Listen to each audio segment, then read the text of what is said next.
si kila aniambiaye Bwana Bwana atakayeurithi ufalme wa Mungu. Tukaona kumbe utumishi pamoja na utoaji vinafanana, lakini pia si kila sadaka mtu yeyote anayetoa inakubalika mbele za Mungu. Mungu anataka utoaji uliozingatia viwango vya kiutoaji na mifumo ambayo Bwana ameweka ama taratibu. Mungu hapewi kama zawadi au kwa kujionyesha. Usije kutoa kwa sababu watu wengine wananiona nimekaa itaonekanaje. Na hivi inafika hata wakati wa sadaka. Mtu anaona amekaa, asikae peke yake, anakuja kwa kuwa watu wengine wanapita na yeye anajiwekesha mkono hewa. Usifanye hivyo. Mungu anataka kanuni. Na usione watumishi wanatumika ukaona wenda mafanikio yao yakakuvutia kwenda kwenye kutumika. Mungu anataka uzingatie kanuni hizi ambazo tumezisema. Kanuni ya kwanza ambayo Mungu anataka kuona watu wanaoingia katika shamba lake kumtumikia katika moyo wa upendo, na wanaomtolea wanatoa kwa moyo wa upendo. Nimeunganisha masomo mawili, lakini mimi nina maana yangu, kwa sababu pia kumtumikia Mungu ni kujitoa, ni kutoa muda, nafasi na nguvu zako zote. Poteza baadhi ya mambo mengine ili uweze kutumika. Sasa kanuni hii ya upendo, Yesu anaanza kuwaita wanafunzi wake. Anamuuliza Simoni Yohana katika kitabu cha Injili ya Yohana sura ya 21 mstari wa 15. Simoni Yohana, unanipenda kuliko hawa?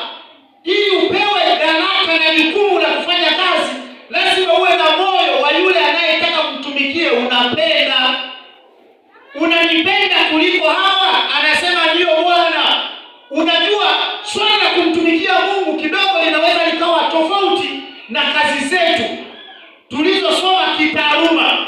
Mtu aliyesoma kitaaluma wewe alifika mahali kulingana na maksi yake aliyofikia, ufaulu wake, akaamua kusema sasa kuliko kubaki hivi, ngoja niende huku. Moyo wa kupenda. Kwa hiyo lazima kama tuna moyo wa kupenda Mungu, tutafanya kwa viwango, si vya kutegea.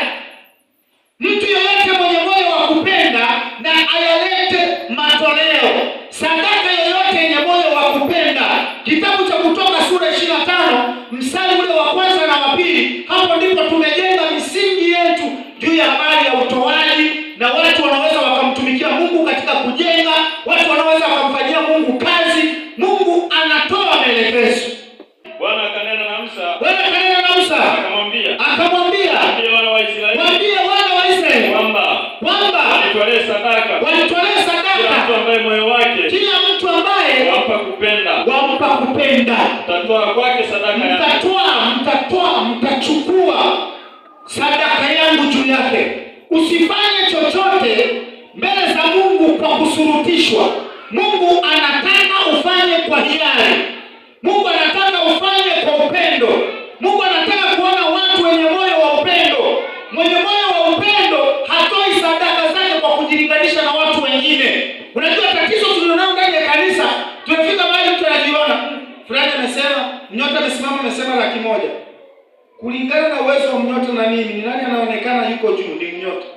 Mimi nakuja nasema nitatoa 20,000. Kumbe umetoa sadaka ambayo sio ya moyo wa upendo.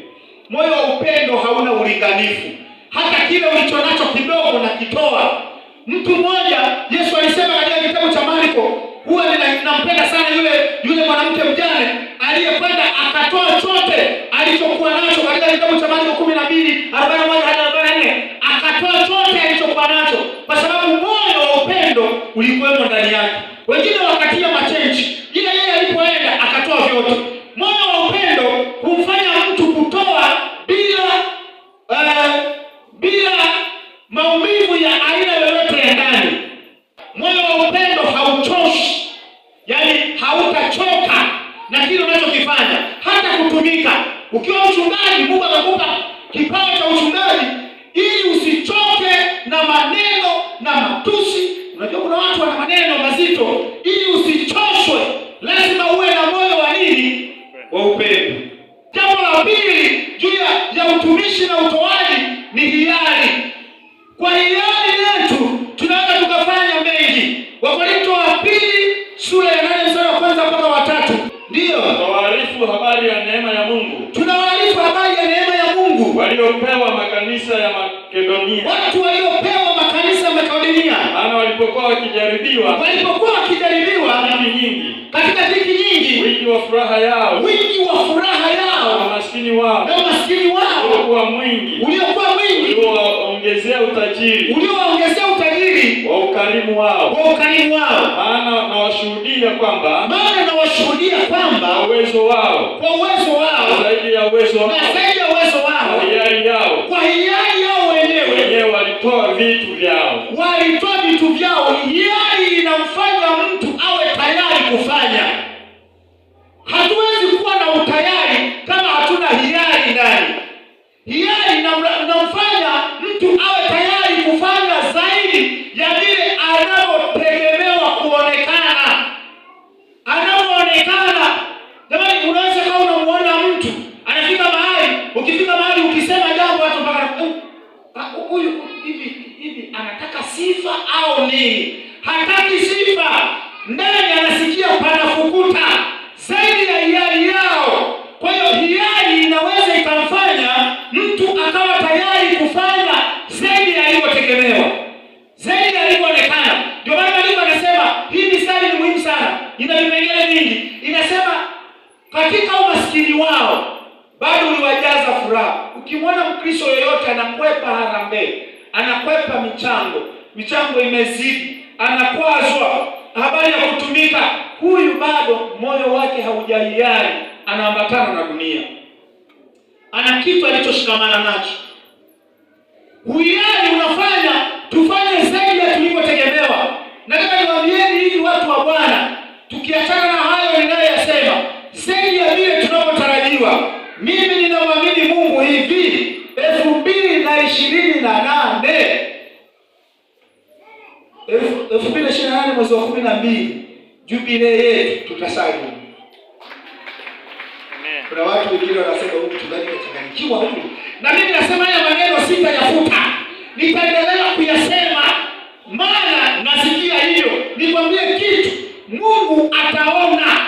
Kila mmoja akihiari, kila mmoja akawa tayari, kila mmoja akafanya, kila mmoja akawa tayari kufanya kwa hiari zaidi ya anavyotegemewa ama anavyoonekana. Nikwambie kitu, Mungu haangalii kile unachokiwaza wewe. Mungu anaangalia ile tendo la kiimani ulilonalo ndani. Hao watu walichukua tendo la imani, wakawa tayari kufanya nje. Na maandiko Paulo anasema wakapata ile neema. Wakawa tayari kufanya kwa hiari, wakawa tayari kutoa, wakawa tayari katika utumishi, wakalisaidia utoaji wa hiari. Hufanya mtu afanye kwa moyo uliokunjuka au moyo mkunjufu, lakini huleta furaha ya ndani ya moyo. Na ndio maana walikuwa na moyo wa furaha ndani.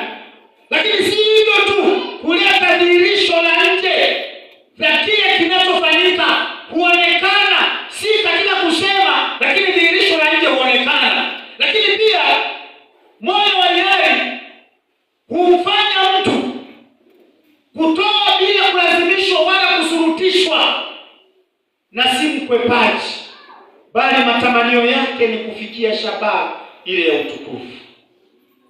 Tunaomba tusimame juu tumshukuru Mungu kwa ajili ya neno lake wa kipindi cha leo.